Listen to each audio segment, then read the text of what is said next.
বাবা, রাজকুমারী জেগে উঠেছে। রাজকুমারী জেগে উঠেছে। মীরের গলা, তাই তো? আসুন।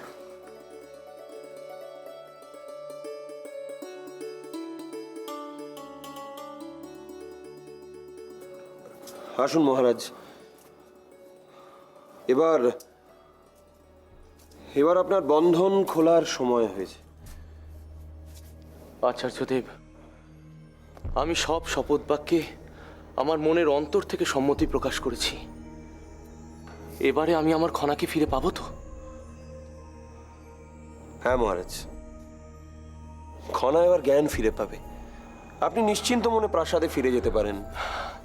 আচার্যদেব, আমি কি করে যে আপনার কৃতজ্ঞতা প্রকাশ করব জানি না। মহারাজ, এবারে আমি আসি আচার্যদেব। চলুন।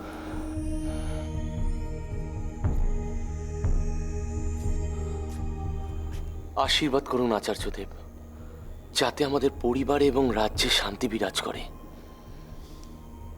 আমার আশীর্বাদ সদা সর্বদা আপনার সঙ্গেই থাকে মহারাজ। তাহলে এবারে আমি আসি।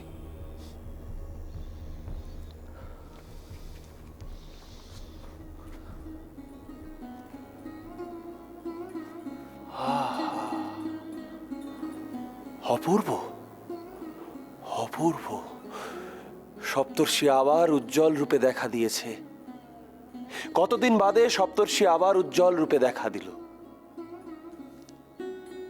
হে ঋষিগণ, আশীর্বাদ করুন খনার জীবন দীপ যেন এরকম উজ্জ্বল রূপে জ্বলে ওঠে, আর সিংহলের ভাগ্যও যেন প্রস্ফুটিত হয়।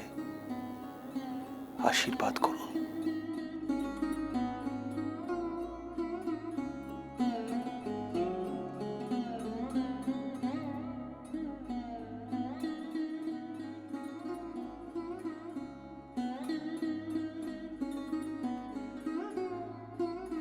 হে সপ্তঋষি, কি অপূর্ব আপনাদের লীলা।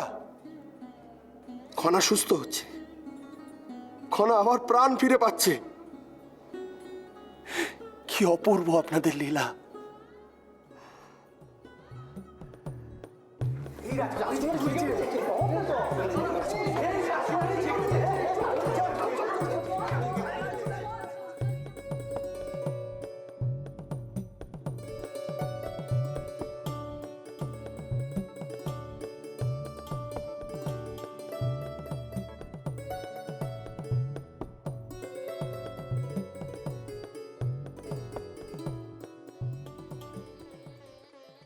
রাজকুমারী, রাজকুমারী, রাজকুমারী ভালো হয়ে গেছে। বাবা, দেখো রাজকুমারী ভালো হয়ে গেছে। বাবা, তুমিও তো ভালো হয়ে গেছো। কি, এ সবই তো ঈশ্বরের লীলা। এক্ষুনি সবাইকে খবর দিতে হবে। এরা ভালো হয়ে গেছে, সবাইকে খবর দিতে হবে।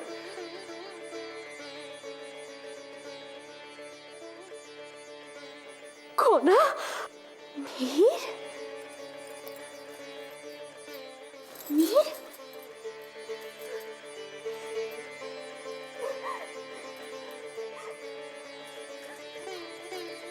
খনা মা, আমার মেয়ে ভালো হয়ে গেছে। আমরা তোর ডাক শুনে ঘরে ছুটে এলাম। আমিও তো তাই শুনেই এলাম। আমার খনা, খনা, তুমি ঠিক হয়ে গেছো খনা? আমার খনা ঠিক হয়ে গেছে খনা।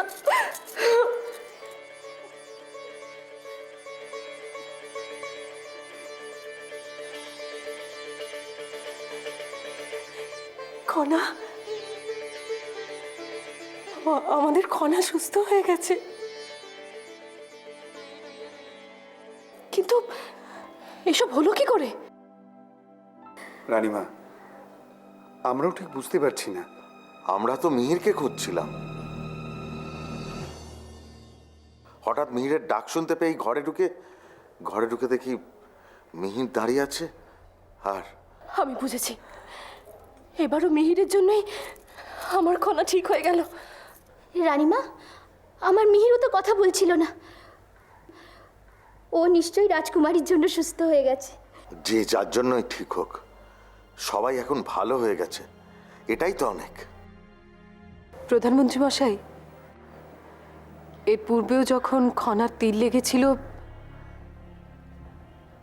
তখন কিন্তু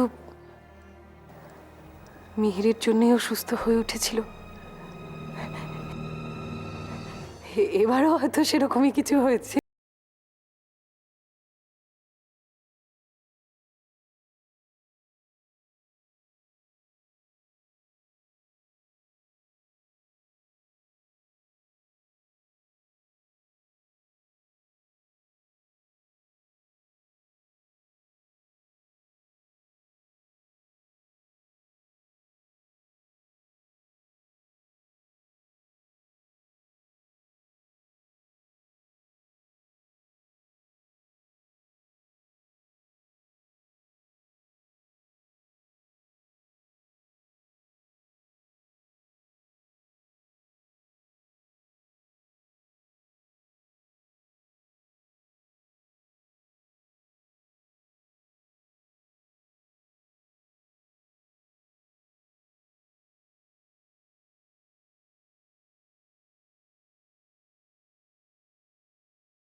গোটা সিংহলকে জানাতে হবে যে আমাদের রাজকুমারীর জ্ঞান ফিরে এসেছে।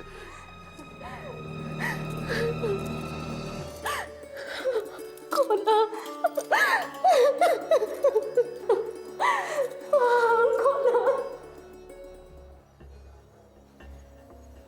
প্রণাম রাজুদি। রাজুদি, একটা সর্বনাশ হয়ে গেছে। কি হয়েছে? খনার জ্ঞান ফিরে এসেছে। কি বলছিস কি তুই? এটা এটা কিভাবে সম্ভব? হ্যাঁ রাজুদি, আমি নিজের চোখে দেখে এলাম। রাজকুমারী উঠে বসেছে। কি করে হলো? এতদিন পর্যন্ত যার বাঁচার সম্ভাবনাই ছিল না, সে রাতারাতি সুস্থ হলো কি করে? তা তো জানি না রাজুদি, কিন্তু ঘরে সবাই বলাবলি করছিল মিহির আশাতেই নাকি এটা হয়েছে। আবার আবার মিহির? রাজপ্রাসাদের বাকি সবাই কোথায়? সবাই রাজকুমারের ঘরে আছে। ঠিক আছে, তুই যা।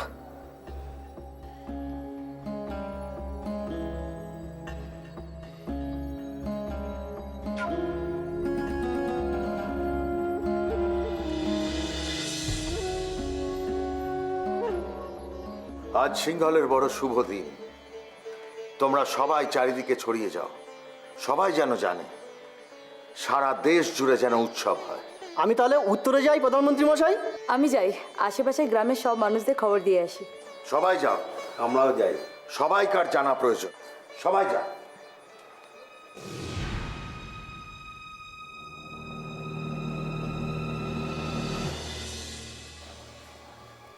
এমন কি খবর প্রধানমন্ত্রী মশাই? সে কি রাজৌদি, আপনি সুখবরটা পাননি? সেটাই তো জানতে চাইছি। আমার ভাই মহানামা মারা গেছে, এটাই তো সুখবর। এ কি কথা বলছেন? মহানামা মারা গেছে এমন কোনো প্রমাণ তো আমাদের কাছে নেই। যথেষ্ট প্রমাণ পাওয়া গেছে প্রধানমন্ত্রী মশাই, আর আপনি সেই কারণেই এই উৎসবটা করছেন, তাই না? ছি ছি, এ কি কথা বলছেন আপনি? রাজকুমারীর জ্ঞান ফিরে এসেছে, সেই কারণেই তো আজ উৎসব। আর আমার ভাইটা যে ফিরল না, সে খেয়াল কারণেই। আপনি চিন্তা করবেন না, মহানামা ঠিক ফিরে আসবে। বিশ্বাস করি না, আপনাদের কাউকে আমি বিশ্বাস করি না, কারোর কথা আমি বিশ্বাস করি না।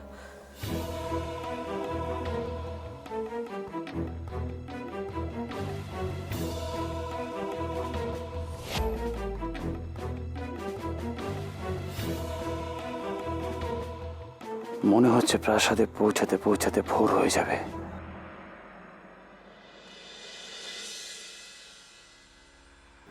খনা তাহলে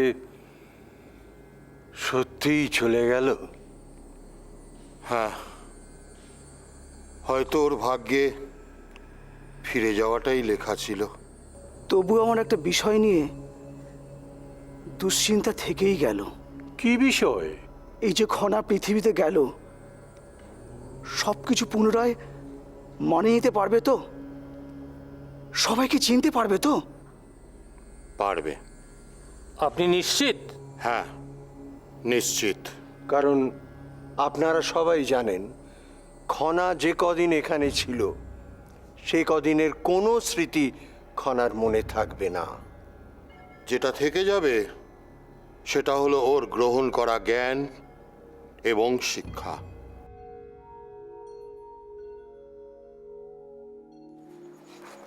প্রণাম মহারাজ।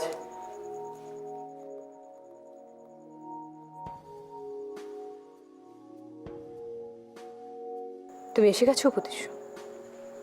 বলো, কি হলো সেখানে?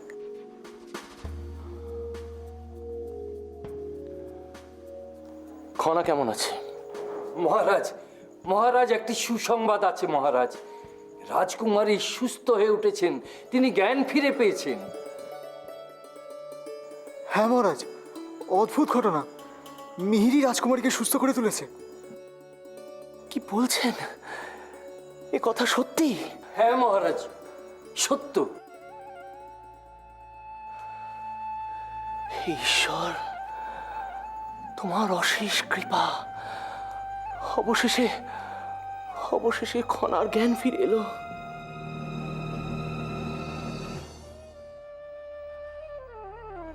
তুমি কিন্তু বললে না উপদেশ্য, তুমি কি কারণে আচার্যদেবের কাছে গিয়েছিলে? সেরম কিছু নয়। আচার্যদেব আমায় ডেকে পাঠিয়েছিলেন না, তাই তাই গেছিলাম। কিন্তু মহারাজ, একটা কথা বলবো যদি কিছু মনে না করেন? বলুন। এর আগে তো আচার্যদেব আপনাকে ডাকেননি, হঠাৎ?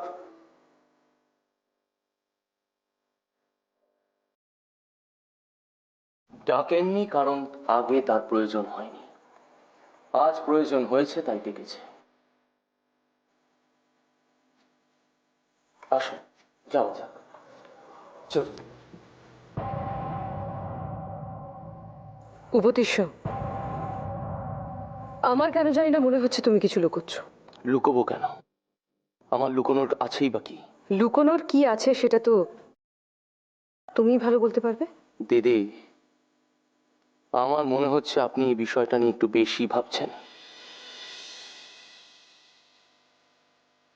এই মুহূর্তে আমাদের খনাকে নিয়ে বেশি ভাবা উচিত। আমি যাচ্ছি। উৎকর্ষ। মহারাজ, উৎকর্ষ, তুমি আচার্য বিদ্যাধর মশাইকে গিয়ে বলো যে আমি ওনাকে প্রাসাদে ডেকে পাঠিয়েছি। ঠিক আছে মহারাজ।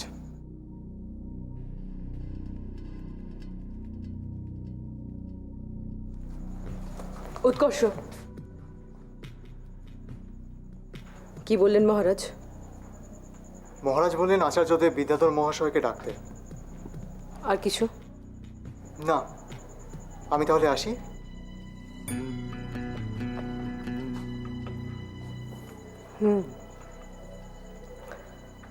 আচার্যদেব বিদ্যাধর রাজপ্রাসাদে আসছেন। ভালো, আসুন। তার মানে সকলের চিন্তা শুধুমাত্র খনাকে নিয়ে। আমার ভাইয়ের খেয়াল কারোর নেই, কারোর না। আপনি দুঃখ পাবেন না, আপনি দুঃখ পাবেন না রাজৌদি। আমি তো আছি, আমি তো আছি আপনার ভাইয়ের কথা ভাববার জন্য। থাক মন্ত্রী, তোমাকে আর আমার জন্য দরদ দেখাতে হবে না। তোমাকে শুধু একটা কাজ করতে হবে। আচার্য বিদ্যাধর উপদেশ্যকে কি বলেছেন সেটা আমার জানা দরকার। এই খবরটা আমার চাই মন্ত্রী, যে করেই হোক। এবার আমাদের শেষ সিদ্ধান্ত নেবার সময় এসেছে। এখন আমরা আমাদের অষ্টম বচন গ্রহণ করব, যে বচনের কথা আমরা ছাড়া আর কেউ জানবে না, যে বচন খনা আর মিহিরকে নিয়ে। আমরা খনাকে পৃথিবীতে ততদিন পর্যন্ত রাখব যতদিন মিহির আর খনার সম্পর্ক সুস্থ স্বাভাবিক থাকবে, ওদের মধ্যে নিখাদ ভালোবাসা বজায় থাকবে। যেদিন মিহির খনার সাথে প্রতারণা করবে, ওকে অবিশ্বাস করবে, সেদিন হবে পৃথিবীতে খনার শেষ দিন। আমরা খনাকে ফিরিয়ে আনব।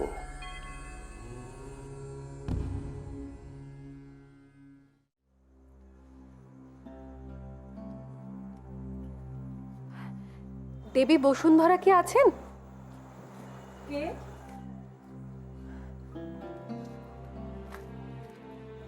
ও আপনি?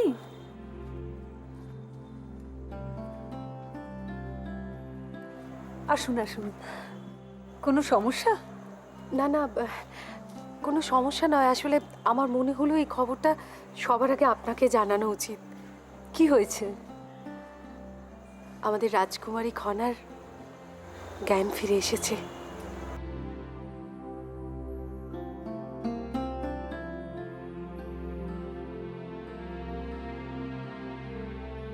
উনি তাহলে ভুল কিছু বলেননি? ঈশ্বরের অসীম কৃপা। আমি কিন্তু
হে ঈশ্বর, তোমায় অশেষ ধন্যবাদ।